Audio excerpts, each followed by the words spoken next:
NEET exam के question और board के क्वेश्चन में बहुत फर्क है किसी को पता? रावण की माता जी का नाम लाइक मैंने पूछा FIG अंजीर फेक वेज की नॉन वेज करंट ईयर का क्वेश्चन है 2025 का इस साल का नीट का एटम से छोटी कोई चीज नहीं होती। तो आप पहले क्या बात कर रहे हो सर? बोर्ड में और नीट में फर्क तो है, ये तो मान के चलिए हमेशा। नीट एग्जाम के क्वेश्चंस और बोर्ड के क्वेश्चन में बहुत फर्क है। वरना तो जो मेरिट होल्डर्स होते हैं बोर्ड के वो आराम से मेडिकल में सेलेक्ट हो जाते बिना तैयारी करे भी, जबकि ऐसा नहीं होता है। बोर्ड के अच्छे अच्छे मेरिट होल्डर जिनके 497 मार्क्स आ रहे हैं आउट ऑफ 500 वो मेडिकल कॉलेज में एंट्री नहीं कर पाते हैं।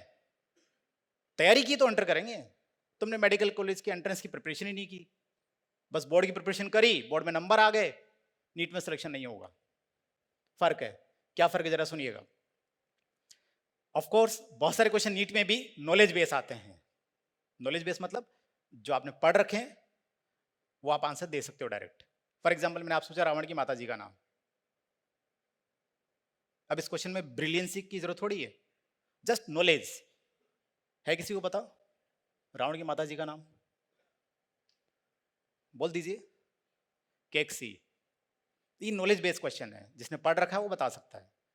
लाइक मैंने पूछा FIG अंजीर फेक वेज की नॉन वेज, करंट ईयर का क्वेश्चन है 2025 का इस साल का नीट का। वेज और नॉन वेज। अब तुम मिथोलॉजी सोच रहे हो या हड़प्पा पता नहीं कहाँ कहाँ पहुंच गए तो अलग बात है, तुम अपने धर्म में पहुंच गए तो अलग बात है।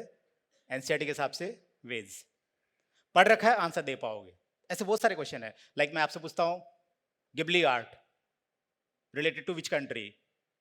India, Japan, China, Taiwan. Japan. जो थोड़ा सा सुना हुआ है जिसको जानता है वो बता देगा। मैं आपसे कहना क्या चाहता हूँ, there are so many questions in NET exam जहां नॉलेज बेस आपको उत्तर देना है। बस आपने पढ़ रखा आप उत्तर दे दोगे, नहीं पढ़ रखा तो उत्तर नहीं दे सकते। और यहाँ बहुत सारे क्वेश्चन ऐसे आएंगे।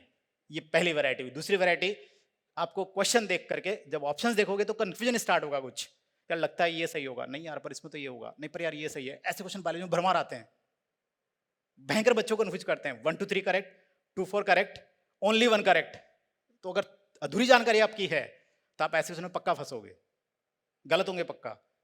और मल्टीपल चैप्टर और हो जाते हैं मिक्स कई बार कि इकोलॉजी के क्वेश्चन में एक ऑप्शन किसी दूसरे चैप्टर का ऐड कर दिया।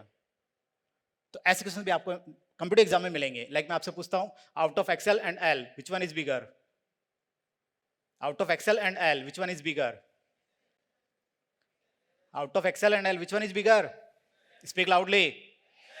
आप कौन सी क्लास पास हो? 12th पास। 12th को रोमन में कैसे लिखते हो आप? XII है ना। 9 कैसे लिखते हैं? IX। ये जो भी सिस्टम है number system, Roman number system, इसमें L का मीनिंग क्या होता है? Speak loudly. 50। L का मतलब होता है 50। तो L के पीछे लगा दिया X। XL कितना होता है?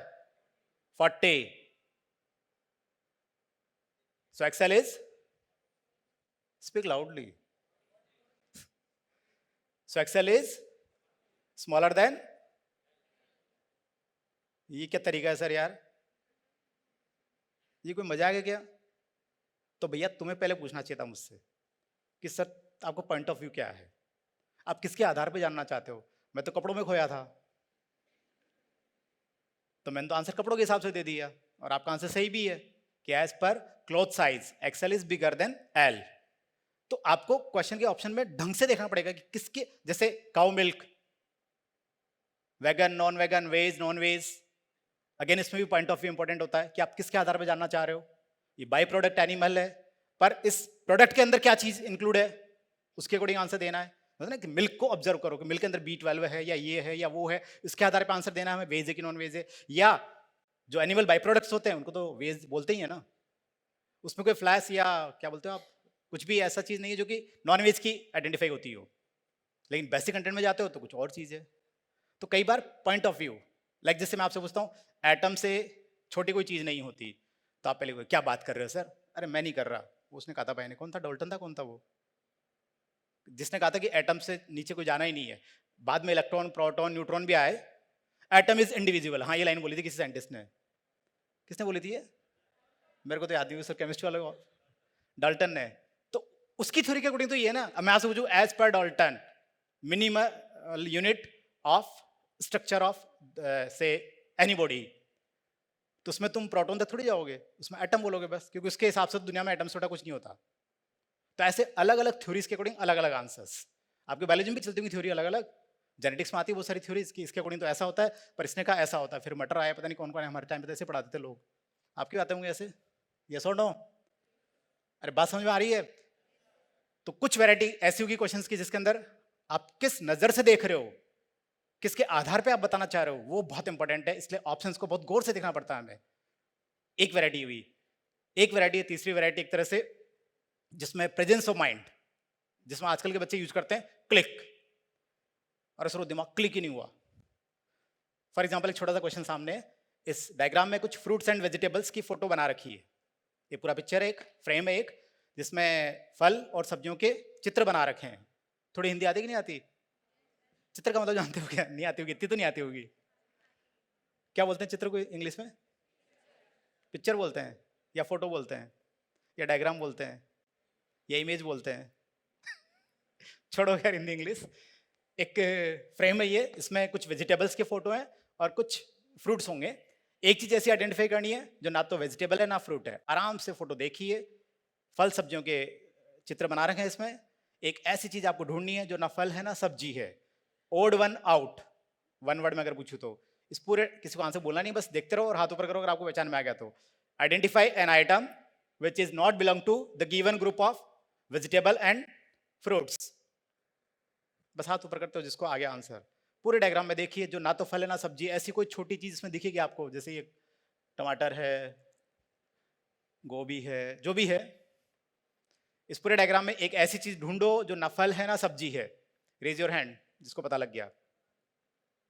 देखो काफी बच्चों को पता लग गया। मुझे एक चीज बताओ, अगर ये फोटो 10 मिनट तक लगातार यहां दिखाता रहूं मैं आपको, तो सब बच्चे ऑलमोस्ट आइडेंटिफाई कर लेंगे। तो ये कैसा क्वेश्चन हुआ? क्लिक। कुछ बच्चे का प्रेजेंस ऑफ माइंड इतना तेज होता है और कभी कभी किस्मत इतनी तेज होती है कि देख, अरे ये तो बिल्कुल अलग चीज है यार। और कभी कभी वही क्वेश्चन हमारे दिमाग में क्लिक ही नहीं होता, हम बहुत देर तक सोचते रहते हैं तब भी हमसे क्वेश्चन नहीं बन पा रहा। पर इसका ये मतलब नहीं कि हमारी ये चीज कमजोर है। एक्चुअली हमारे पास कुछ बच्चे ऐसे आते हैं, पूरा पढ़ लिया, मान लो पड़ा जेनेटिक्स, और एक क्वेश्चन जेनेटिक्स का गलत हो गया, और बच्चे परसेप्शन कैसे लगते हैं, सर यार जेनेटिक्स क्वेश्चन सही नहीं होते सर। यार भाई 1000 में से 2-4 क्वेश्चन गलत हो गए तो इसका मतलब थोड़ी जेनेटिक्स खराब हो गया। ठीक है, 2-4 क्वेश्चन जब तुम कर रहे थे तब तुम्हारा प्रेजेंस ऑफ माइंड इतना सही नहीं था। क्या ये क्वेश्चन आपका गलत हो जाएगा इसका मतलब आपका प्रेजेंस ऑफ माइंड खराब हो गया? नहीं। प्रेजेंस ऑफ माइंड एक इंस्टेंट फैक्टर है, इस मोमेंटली फैक्टर है ये, कभी काम करेगा कभी काम नहीं करेगा, लेकिन हाँ इसको प्रैक्टिस से चेंज किया जाता है। अगर आप बहुत सारे क्वेश्चंस की ऐसी प्रैक्टिस करोगे ना तो अपने आप प्रेजेंस ऑफ माइंड तेज होगा आपका। इसमें आंसर है ये क्या बोलते हैं, बास्केटबॉल। ये ना फ्रूट है ना वेजिटेबल है। कुछ बच्चे पता है क्या सोच रहे हैं, ये पुराने फोटो में तो था ही नहीं, आया नया फोटो लगाया इन्होंने अभी भी। अरे भाई था मैंने नहीं लगाया। तो ये हुए प्रेजेंस ऑफ माइंड वाले क्वेश्चंस। और कुछ क्वेश्चन ऐसे होंगे कि तुम सारी नॉलेज, तुम्हारी थ्योरी, तुम्हारे कंसेप्ट सब कुछ तुमने सीख लिया, उसके बावजूद भी आपको अपना और ब्रेन लगाना पड़ेगा। आई मीन टीचर ने सब कुछ डिलीवर कर दिया, तब भी कुछ क्वेश्चन आपको ऐसे मिलेंगे जिसमें आपको अपना भयंकर दिमाग लगाना पड़ेगा। और अभी 4 महीने का साल का पेपर देख के तो हमें लग रहा है कि ऐसे क्वेश्चंस अगले साल भी आने की उम्मीद है। बढ़िया पेपर था, बढ़िया दिमाग लगाना पड़ा बच्चों को।